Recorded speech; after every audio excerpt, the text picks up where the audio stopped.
देखिए,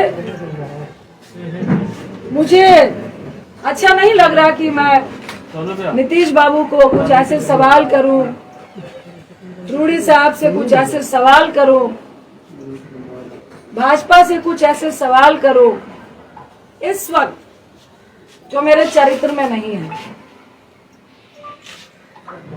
पप्पू जी को आज जेल भेज दिया गया। क्यों भेज दिया गया? किस लिए भेज दिया गया? ऐसा क्या उल्लंघन किया था? ऐसा कौन सा अपराध था? 32 साल पुराना केस, सुबह 9 बजे से घर से लेकर गए हैं। पहले बोला लॉकडाउन का उल्लंघन है। भाई, दिल्ली में लॉकडाउन का उल्लंघन, अगर आपने मास्क नहीं पहना है 500 रुपए का पर्ची काट के आपको वार्न करके भेज देते हैं। ये होता है लॉकडाउन का उल्लंघन। अगर आप ब्रैकेटिंग के पास है, जाना चाह रहे हैं, आपके पास कोई सर्टिफिकेट या आप किस लिए जा रहे हैं नहीं है, तो आपको 1000 रुपये 2000 रुपये का चालान है। लॉकडाउन का उल्लंघन वही होता है। उनको लगा कि अब लॉकडाउन का उल्लंघन से तो बात नहीं बनेगी। तो ये कौन लोग थे? किनके इशारे पे हुआ?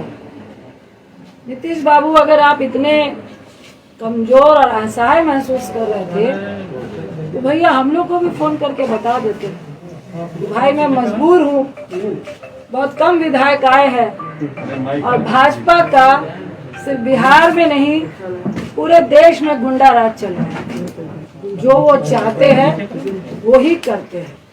सत्ता में अगर आप हैं तो वो चोर नहीं है, अगर आप सत्ता में नहीं है तो आप चोर हैं। मुझे तो परेशानी के साथ हंसी भी आ रही थी कि ना चोर को पकड़ूंगा ना चोरी को पकड़ने दूंगा, ना मैं खुद काम करूंगा ना किसी को काम करने दूंगा। देखिए मुख्यमंत्री साहब, ये किसी पर छीटाकशी का वक्त नहीं है। अब मुझे आपसे कोई निजी दुश्मनी नहीं है। मैं तो आपसे ये पूछना चाहती हूँ कि आपको आखिर हो क्या गया है? इतने अपंग क्यों हो चुके हैं? ऐसी कौन सी चीजें हैं जिसके दबाव में आप वो सब कुछ कर रहे हैं जो बिहार को गवारा नहीं है? क्या बालिका गृह कांड है? क्या आपकी बहुत सारी फाइलें हैं? क्या आपके केस है? नीतीश बाबू, मेरा मन नहीं है लेकिन बताइए, 91 में आप पे हत्या का केस हुआ, 2011 में आपने उसको रफा दफा किया। और हम भी चाहते हैं, हम भी समझते हैं कि राजनीति में केसेस होते हैं, कानून अपनी कार्रवाई करता है। 89 पे पप्पू जी पे केस हुआ। अभी वो तीनों लोग जो इस कांड का सूचक था, जो जिसने बोला कि मेरा किडनैप हुआ और जो गवाह था, उन तीनों का वीडियो चल रहा है कि ये केस फर्जी है। 32 साल पुराना केस आपको इस महामारी के वक्त याद आया, क्यों? इसी में सारी बातें छुपी है। रूडी साहब, क्या बोलूं? मुझे तो एक शब्द नाम लेने का मन नहीं कर रहा। और मैं उनसे ये सबसे पहले मैं आपके माध्यम से उनसे पूछती हूँ कि आपका राजनीतिक इतिहास क्या है? आप राजनीति में कैसे आए? क्या संघर्ष किया? मैं पूरी बात रूडी जी नहीं बताऊंगी। आप पायलट थे, आप कैसे क्या किए, किनको नौकरियां दिलाइया, किसके आशीर्वाद से आप राजनीति में आए, कैसे मंत्री बने, और आपके घर में उत्तराखंड में फार्म हाउस से लेकर, बिहार से लेकर, दिल्ली से लेकर कहां पे जितने भी स्टाफ हैं, रूडी साहब आप ही बता दीजिए, सैलरी कहां से उठाते हैं? जो कॉन्स्टिट्यूशन क्लब में आपको इंचार्ज बनाया गया, वहां पे कितना घोटाला हुआ वो आप ही बताएंगे। वहां कितने स्टाफ हैं और कितने काम कर रहे हैं और कितने आपके यहाँ पे काम कर रहे हैं वो भी आप ही बताएंगे। आप स्किल इंडिया के मिनिस्टर थे, मोदी साहब ने आपको क्यों हटाया वो भी आप ही बताएंगे। एम्बुलेंस के ड्राइवर को स्किल इंडिया के तहत आपको ट्रेनिंग देनी थी, क्यों नहीं दी, वो भी आप ही बताएंगे। मेरा तो सवाल इतना है कि जिनके घर पत्थर शीशे के हों, और वैसे लोगों को पत्थर मत मारिए जो सड़क पे पहले से खड़ा है। इतना आसान नहीं होता है। ये कोई ड्रामा या नाटक नहीं चल रहा है कि हम पिक्चर खिंचाने के लिए लाशों के ढेर पे जा रहे हैं, फोटो खिंचाने के लिए शमशान घाट में जा रहे हैं, फोटो खिंचाने के लिए अस्पताल घूमने का काम कर रहे हैं। ये मजाक नहीं है। यूडी साहब, मुख्यमंत्री साहब और ये भाजपाइयों कमरे में बैठ के लॉबी खेलने में बहुत मजा आता है। मॉडलिंग करते हुए सेटिंग करने में बहुत मजा आता है। और रूडी साहब की राजनीति हैसियत राजनीतिक व्यक्ति से ज्यादा सेटिंग और लॉबी करने वाली है। आज उसी के बल पे जिस तरह आपने पप्पू जी को जेल भेजने का काम किया है, भाई वो तो सड़क पे खड़े थे, अपनी मौत का कफन बांध के परिवार को, पत्नी को, बच्चे को, तमाम लोग को छोड़ के पहले ही अपनी जान देने के लिए खड़े थे। आपने उनको जेल भेज दिया, डरा दिया आपने। कितना डराएंगे? आपने तो मुझे भी जगा दिया। मैं एक सेकंड भी बाहर मास्क के बगैर नहीं रहती हूँ, लेकिन आज हूँ। आपने किया। अब जब तक पप्पू जी जेल में है, खेल तो होगा और अस्पतालों का निरीक्षण भी होगा। जो बेड आप लोग बेच रहे हैं प्राइवेट और सरकारी, और जिन माफियाओं से मिलकर ड्रग्स की कालाबाजारी हो रही है, ऑक्सीजन की कालाबाजारी हो रही है, रेमडेसिविर की कालाबाजारी हो रही है, ये खुंदक सिर्फ पप्पू जी के राजनीतिक कद से नहीं है। ये खुंदक आपकी और ड्रग्स कंपनियों की, अरे बोल लो भाई, तुम लोग पीछे जो एक साथ मिली भगत से जो आप पैसा कमाने में आज बिहार में रोक लग रही थी। हर अस्पताल में लगातार लोग रोक लगा रहे थे। हर अस्पताल में एक तरफ 95,000 का ऑक्सीजन सिलेंडर मिल रहा था, तो कोई व्यक्ति आपको फ्री में पहुंचा रहा था, आपकी दुकान बंद हो रही थी। आपने छेड़ा है, अब तो हम लोग भी चप्पा छानेंगे। कितनी मिली भगत है, ये तो सबके सामने है, सरेआम है कि जहां पर शमशान घाट में 200 लाशें जल रही है, वहां आप 10 दिखाते हैं। सिर्फ बिहार में नहीं, हर जगह पे, उत्तर प्रदेश में, दिल्ली में, मध्य प्रदेश में, जहां जाइए वहीं ये हाल है। देखिए, सत्ताधारियों को उतना ही डराना चाहिए जितने में लोग डरे। इतना भी मत डराइए कि लोग डरना भूल जाए।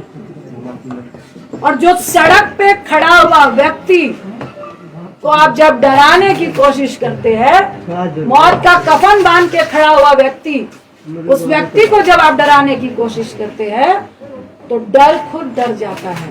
ये सत्ताधारियों को समझना चाहिए। और इस महामारी में भी सबसे बड़ी अगर कोई महामारी है, वो है लालची सत्ताधारी, जो इस बड़ी महामारी से भी बड़ी महामारी है।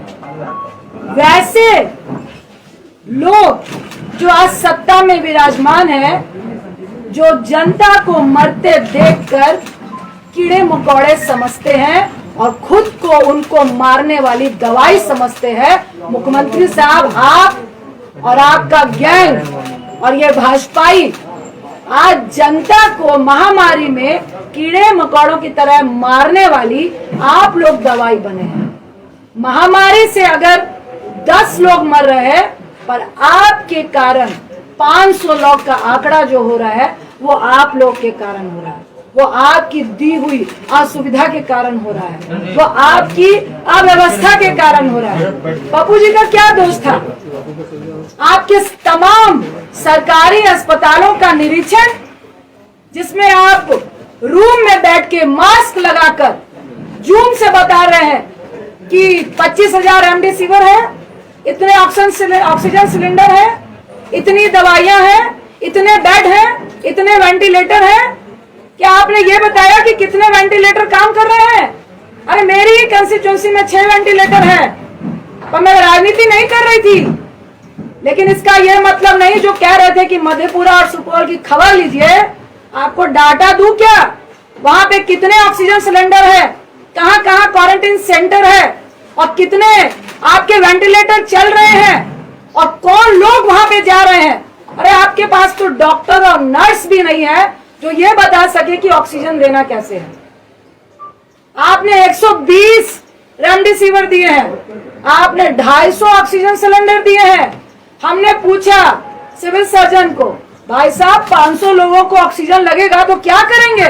तो मैडम दरभंगा में बैकअप है। तो हमने कहा व्यक्ति मरेगा तब तक आप लेकर आएंगे, आप मुंह मत खुलवाइए।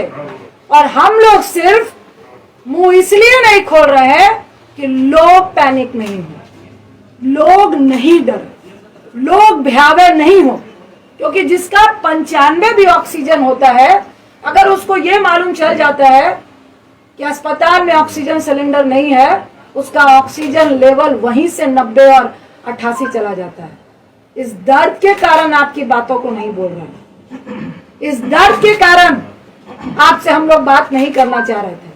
लेकिन आज जिस तरह की स्थिति आपने पैदा की है, तो नीतीश बाबू आपको भी जवाब देना पड़ेगा, रूडी जी आपको भी जवाब देना पड़ेगा। और ये कौन सा मंत्रालय है जो फेलियर के नाम से, कौन से लोग हैं, कौन से ब्यूरोक्रेट्स हैं जिनको आपने कभी अपना ओएसडी बनाया, फिर उनको मंत्री बनाया, और आज वो सबकी मिली भगत से उनकी दुकान नहीं बंद हो जिसके लिए आप मुंह बंद कराना चाहते हैं। अरे कितनों का मुंह बंद कराएंगे? और शर्म आनी चाहिए, और थोड़ा डरिए। आप पप्पू जी को जेल में बंद कर देंगे तो क्या लोगों को मरने देंगे? आपकी ये मंशा है कि लोग मरे और हम तमाशा देखें?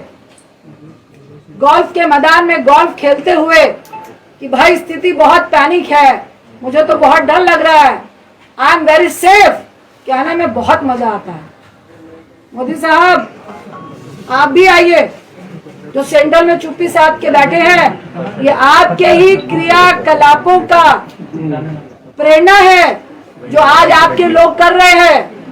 पहले जब सेकेंड लहर आई, दूसरी लहर आई, तो आप सत्ता के जुनून में, जीतने के जुनून में इतने पागल थे कि हमारे देश में ये जो महामारी की आपदा है, ये प्राकृतिक आपदा से ज्यादा WHO और पूरे वर्ल्ड के कंट्री का ये कहना है कि 90% हमारे देश की जो आपदा है वो मैन मेड है। आपके प्रधानमंत्री, आपके सत्ताधारियों ने इसको जबरदस्ती फैलाने का काम किया है, लोगों को मारने का काम किया है। और आपको शर्म नहीं आ रही कि उस बीच में अगर कुछ लोग अपनी जान की परवाह किए बगैर आपकी मदद करना चाहते हैं तो आप जेल जेल खेल रहे हैं।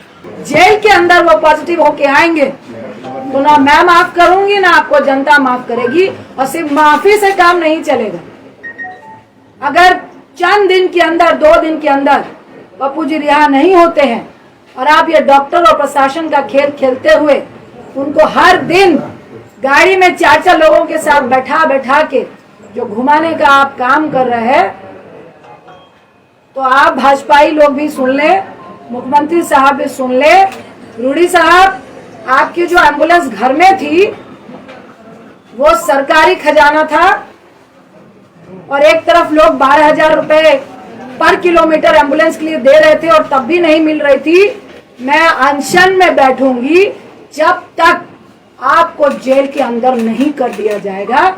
ये खेला खेलना बंद कर दीजिए। आपने 4 लोगों को सड़क पे खड़ा करने की बात कही थी, नाम मेंशन नहीं किया आपने। देखिए, जब खड़े होंगे तो आप खुद देख लेंगे कौन कौन मंत्रालय इस पैंडेमिक में फेलियर है और किन किन नींद हराम हो रही है और किसका किसका माफियाओं से और इस ड्रग्स माफियाओं से बिजनेस चल रहा है, वो पूरा बिहार जान रहा है।